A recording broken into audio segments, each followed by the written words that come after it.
Welcome to the Military Exchange Talk Show, and I'm your host, Corporal Tim Thornton, and I am here today with the VA Hospital in Canandaigua, New York, and it is Veteran Suicide Prevention Month, and these are the people from the Veteran Crisis Hotline.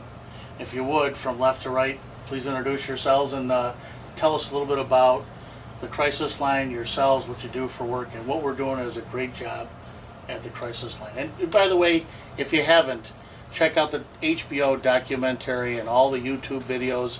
There's a lot of very positive information out there on the internet about Canandaigua. So I am Kelly Mormon. I am the Suicide Prevention Coordinator here at the Canandaigua VA. I am that step after the Crisis Line, actually. So any veteran who calls the Veterans Crisis Line from our area, if they agree to have a consult placed, either myself or my partner in Rochester call back every single one of those veterans within 24 business hours. Just to follow up to see what we can do to link them with services that they might need to help expedite getting an appointment. If they were sent to a hospital, we work with the local area hospitals to get them into a VA facility if they'd like to be treated with one of our VA facilities in Buffalo, Syracuse, or Albany, or getting them in to get seen in the behavioral health clinic or medical providers. The big thing about the Crisis Line is it's not only for suicide. Certainly we're raising more awareness this month because it is National Suicide Prevention Month, so we're really trying to get the word out, but it is for any crisis, really, that a veteran is having. So. And I'm Julie Mullane. I'm the acting program manager of the Veterans Crisis Line. And thanks to our suicide prevention coordinators, such as Kelly, I think that's probably one of the main reasons that the VCL works so well, is that not only do we have staff that take the calls and de-escalate situations, but they then connect these veterans with care in their area. So we have a suicide prevention coordinator at every single major medical center across the country, and they're our point person, and they do the follow-up. So tell us a little bit about the day in the life of a Crisis Line responder. And again, if you watch any of the documentaries or YouTube videos, responder, which was funny, I just was having breakfast this past Saturday, and one of your Crisis Hotline people were there having breakfast, and we started talking, and she referred to herself as a responder. And you know, at first I thought that's odd, but then as I thought about it, you are very much like a responder, an EMT, a LEO, a law enforcement officer, right. Anybody that's the first people, the firemen, of course, that respond, and you're right there on the phone as it's happening. In fact, you're by yourself for the whole time, right, until later something else happens. So tell us a little bit about how you guys work through that, the process. So our call center, each responder sits by themselves and takes calls throughout their shift. I would say that a lot of people do call to get connected to mental health. And so they might not be in a suicidal crisis, but they're in a crisis in that their symptoms, whatever they are, whether it's anxiety or depression, they're having PTSD, nightmares at night, whatever it is, they're feeling out of control. And so people call us, and so our responders will listen. I think that's the main thing that they do, is just listen to people who might not be listened to in a lot of places in their life. So they really let the veteran tell their story, explain what's going on, and then when that veteran is ready, the responder works with them to figure out what the next step should be. What kind of treatment are you willing to look into, what's available, and then we connect those veterans with their local suicide prevention coordinator. Out of the 1,200 calls that we take in Canandaigua a day, only 3% of them end up in our responder having to call a rescue, what we call a rescue, which just means that services are dispatched to the veteran's house because we feel that someone needs to put eyes on them and to just do an even more thorough assessment. It doesn't necessarily mean that they will be taken to the hospital, but from what they're saying on the phone, we don't feel like they can stay safe. We always use that as a last resort, and so our responders are very good at safety planning with people when they are feeling suicidal. They're excellent at instilling hope and getting people to hang on for a little while longer until the suicide prevention coordinators can step in and connect them to treatment.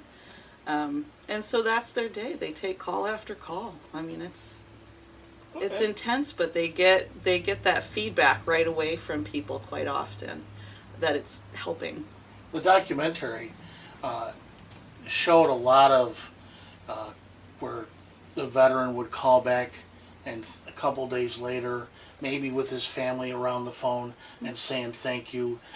You constantly saw pictures from little kids. You know, I don't really saw what they were drawing, but you could tell they were little kids' drawings. And they were sent to the responders in thank you, you know, for helping them.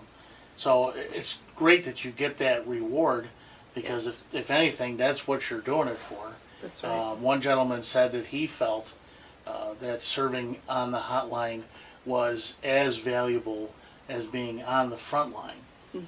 And he had been on all of them. He had been through Vietnam, the Gulf War, Iraq, and he said this is just as intense and just as important.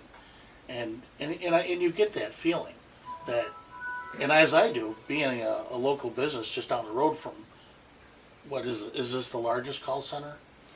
I believe. It is the largest crisis call center in the country, and the largest veterans. There really is no other veterans crisis line like this. And a lot of the people, the responders that work on there, stop in, as do a lot of people from the whole hospital staff. And when you identify what they do up there, I feel a really good connection on how they feel about veterans and them being, many of them being veterans. Yep. And there's a realism there for them. And I like that. Constantly, I know that they're reaching out to each other and befriending Yes. each other in the call center.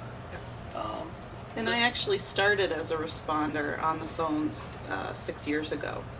So I've kind of worked my way up and get to support the staff now. But that's what I did. I was on the phones when I started. So, what if I called you up? Maybe I'm not suicidal, but everything is really going bad, and I'm depressed. I can feel the heaviness, or you can feel the heaviness in my voice and the stress, maybe the PTSD, and I say, look, I'm homeless, or I know I need help at the VA, but I've never even applied, or I've never joined, and I don't even have a ride there. How much of that can you guys help out with? So first I want to let you know that our responders don't jump right to that solution, which is very important.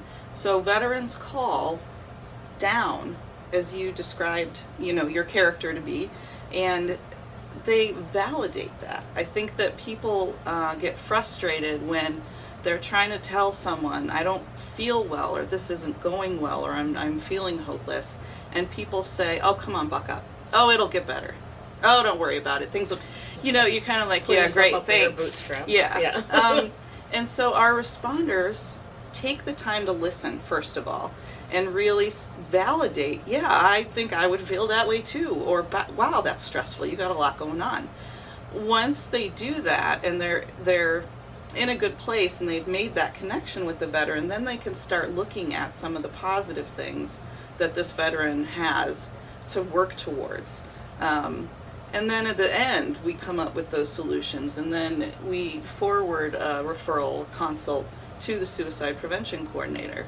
And then I'll let you talk about the services that you can help with. Well, so certainly we can link up with, we also have the National Homeless Veterans Hotline. But we have here in Canandaigua too, we have a homeless team And all of the VA medical centers have that also. So if someone, like you mentioned, your character is homeless, if we can get them safe through that, the night that they're calling or whenever they're calling, we can link them with a homeless team to see if there's available resources for them. We can get them registered with the VA. We can help assist getting DD-214s. Oftentimes people have misplaced them in moves, or if they're homeless, they don't have anywhere to keep them. So we can work with our Veteran Service Center to link to get those and get them registered for the services that they need. We can do walk-ins to our behavioral health clinics in Rochester and Canandaigua. We can get them set up for primary care. We've done... Yeah. So If I don't know, we'll find out. Wonder So- Woman. it's a one-stop shop Yeah. on the phone. Well, it can you be. call, you're going to get pointed in the right directions. Yep. And now you have this Sure. new website that's very powerful, right? It's got a lot of the answers for everybody on it. Well, we already have the Make the Connection website, which is one of the fastest growing websites that has a whole bunch of information about VA services on it. So you can go in and kind of ask questions. I tell people it's not like a WebMD, but it can give some signs and symptoms that you might be feeling if you have depression and where to go to get those. But I know there's also a new website, exploreva.gov, that is just coming open now too. So you have to learn more about that a little bit. Well, we It's can just post starting, it so. later on in the video. Yeah. And then there's veteranscrisisline.net, which Yep. is how you can access our chat program. So we have, we're available by phone and chat and text. See, that seems to be the way, especially the next generation. They don't really even want to talk. They would just send you an email or a text. And I told you about my situation where everybody in a Facebook group was texting to help a guy. And obviously everybody there was very comfortable. I don't remember ever seeing anybody say, hey, can I call you on the phone? Or the other guy that was having the issue say, can someone call me? Everybody was quite comfortable texting help back and forth. Right. And that is today's world. So you're up to speed on that too then.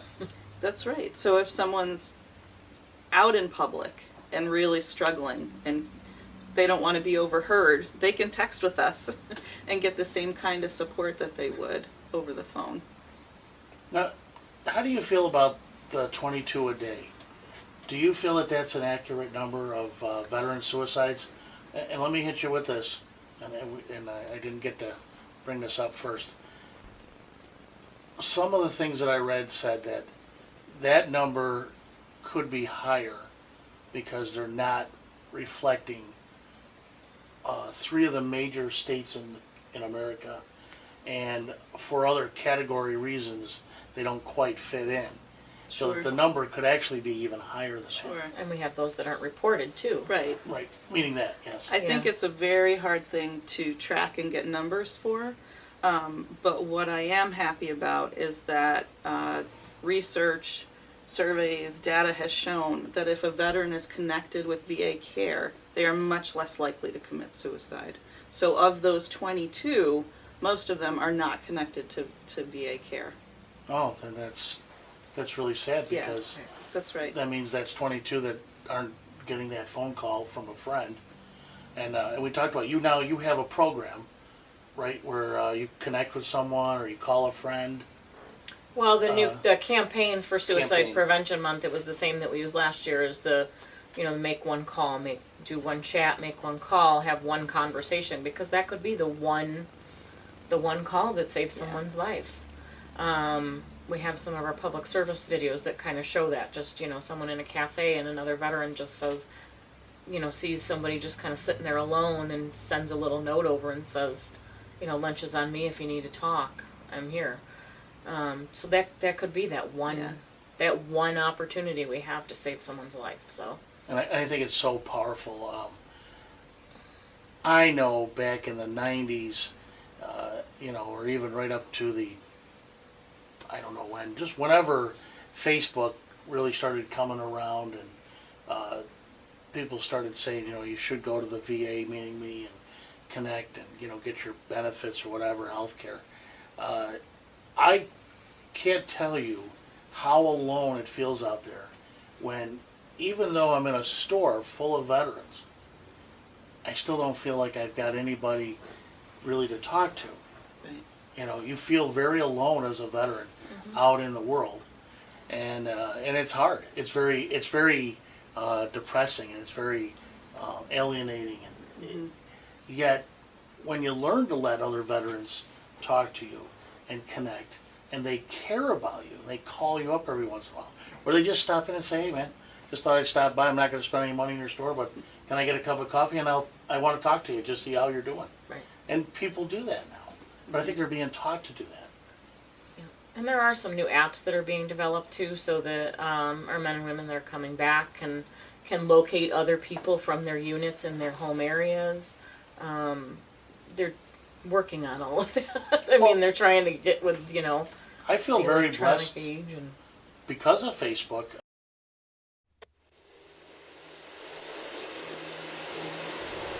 My name is Tim Thornton. I'm a former corporal of the Marines, owner of the Military Exchange in Canandaigua, New York. I want to talk to you about something that is damn important. 22 vets commit suicide daily by their own hands. That's 8,000 a year. That's 2 regiments that are gone forever. We as a nation are failing them. I don't have an ice bucket, and I'm not asking you to write a check. But what I am challenging you to do is to pick up a phone and call a combat vet. That voice, that friendly voice on the other end of the phone, might just change that tragic day forever. I'm going to make that call right now. Hello? Is this Steve? Yeah, Corporal Tim, what's up? Hey, Steve, what's going on? Not much. Hey, hang on a minute. I want to talk to you today. So if you're at home, pick up the phone, call a combat vet, show them you care. Hey, man, what are you up to? Not much, just hanging out. How you doing? Good. I just thought I'd give you a call.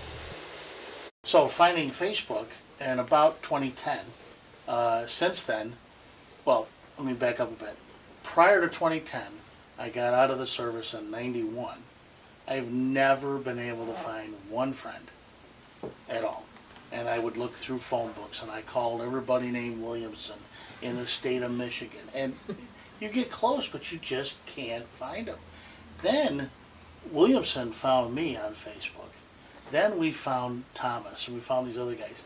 Now, this year, we're all the way up to over 40-some guys that we serve with. And I watch how they keep an eye on each other. In fact, I don't know if you'll get this, but one guy is in the hospital right now. You know, when we're all, most of the guys I serve with are 8 years younger. So, one guy's in the hospital, he's not doing good at all, and one of the other guys that lives close to him, with Facebook knowing this, he showed up at the hospital to see him. Now the best part of it is, besides the fact that Cruz went out to see our friend and talk to him, and he is doing a little better now, he is starting to recover, but while he was in a deep sleep in ICU, Cruz walked up to him and said, "Hey, you got Firewatch next." A lot of people will get that, and I understand that our friend Sean woke up and went, oh. And of course, it was the best prankster from our unit, which was Cruz, and and that sense of humor got him to laugh, and I think that humor is a big thing. But the connecting, the talking, the revisiting of your old buddies, it's priceless. Absolutely, it makes me feel so good to be able to talk to these guys. Well, they're people that have been through what you've been through. So you're not trying to talk to a civilian that has no idea about military experience or what you've been through. You're talking to... Well, nobody can replace... Done it. Somebody said this once. You can't replace talking to someone that you actually served with, even with another veteran who is, say, in the same conflict or same branch. But that guy that you ate dirt with right here, and each other's telling the truth or whatever, that means a lot. Yep. So now we were going to talk a little bit more about, you said something about Facebook? Well, I was just saying that I think Facebook is great, and I don't know if it's because of the documentary, the HBO documentary winning the Oscar, that so much awareness has come out this year. But I know that I put up my, make the call and the crisis line number, and I've had several family and friends comment on it, like, thank God this is getting talked about, this is a very real thing. And our patriarch, I want you to throw their name out there. I I'm a member of Patriot Guard Riders of New York, and they have all been posting, 22 a day is way too many. Let's call each other. Let's check in. Do a buddy check. Just call somebody today and see how they're doing. And I love it. Absolutely love it. I can't like it enough that it's getting talked about. The PGR, Patriot Guard Riders, is such a good friend of the They're veterans. awesome. It makes everybody feel good to see them at a funeral, to see them lined up along a highway when somebody comes home, and the connection. And I don't know if you know this, but they're the largest growing motorcycle club in America, bar none. Nobody's ever been as big or growing as fast. It's nice because they've opened it up to non-military like myself, so that we can go and serve too. So, it's a great organization. Yeah. But that's the kind of help or friendship Yeah. that veterans need. Absolutely. I like to say there's something else out there too, as far as like veterans go. It's easy when you see someone and you know they're a veteran, and you walk up and you say, "Hey, thank you for your service," and then walk away. How great is that for you, the civilian or the person who just now got to wipe that debt free? There you go. I shook his hand. I said thanks. Honestly, as nice as that is, and the Vietnam guys didn't even get that, the truth is, you should befriend the veteran. You should make him part of your life. Take him to your church. Bring him into your community. Make him feel like he's actually got responsibility. Visit with the guy once in a while. And I don't mean like a sick patient. Just actually have a real relationship. That's what's going to make that guy want to get up and work and go and be a good guy or woman every day. Thank you is great, but it'd be a whole lot better if you said, "Hey, how about if you help me on the town board? Get involved in your own community." Well, it develops that support system so that if you are getting to that point where you're starting to get down or feel like things are going to crap, And you've got for lack of a better way to put it, hell in a handbasket, as my grandmother would say. Yes. That you've got that extra support, you've got that buddy, or that you can call, and even if you don't say, "Hey, I'm feeling really, really crappy right now," you can just say, "Hey, you want to just go get a cup of coffee with me?" You don't have to tell somebody exactly what's going on. You can just use that as a distraction, and it might just be enough to just sitting and talking with somebody to just. I believe Get so. you out of The it, few yeah. times it's been brought to my attention that someone's feeling low, I can tell they're not looking for me to problem solve. Right. They're looking Right. for someone to listen to them. Right. And that seems to become more and more apparent. And I think that's what we're there for, is until that support is built, until they feel comfortable talking about this issue with friends and family. Sometimes they have to talk to someone they don't know or can't see over the phone. And so people tell us things that they have never talked about before because it's a safe place to do it. Nobody's looking at them. They can remain anonymous if they want to. The only time that we have to figure out who people are is if they're imminently suicidal, if they're in the act of committing suicide, if they're in danger of taking their life that night, then we might send someone out to talk to them. But that only happens on 3% of our phone calls. So most of the time, people can be anonymous, they can talk about their issues and be heard. It's a very good point, because as much as I want to build the buddy program, there's things that as you become friends with someone, you wouldn't expect them to maybe confess or share with you. And maybe they don't want to in fear of losing that respect or relationship, and that's where you guys come into play. That's right. And you can be anonymous and say whatever you really want Yep. to say, and I think that's important. So let's talk a little briefly about that 3% and that response and what we do, without giving away any trade secrets, to help them.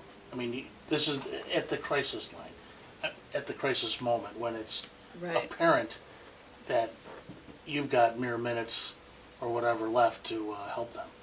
I think the first thing is to listen and to not immediately try and solve the person's problems. I'm sure that they've heard, when I had a colicky daughter, someone said, "Have you tried rocking her?" Yeah. So I'm sure in this same kind of situation, I'm sure veterans have heard, well, have you tried running? Have you tried stopping smoking? Have you tried going to talk to the therapist? Well, yeah, they probably have. And so they don't want to be fixed right away. They want validation that what they're feeling is normal for having been through what they've been through. So I think that's the first key, is to get somebody talking by listening and validating what they've been through. And then the second important thing is, and this is for our responders or for people out in the community, is ask the question. Don't tiptoe around it. Don't say, well, you seem down. Are you thinking about, I don't know, maybe. No. Are you thinking about killing yourself? Just It's come right out okay and to say come it. right out and say it. You're not going to. That's tough. It's is. very tough. But you're not going to encourage someone to commit suicide. They're either thinking about it or they're not. And they'll tell you.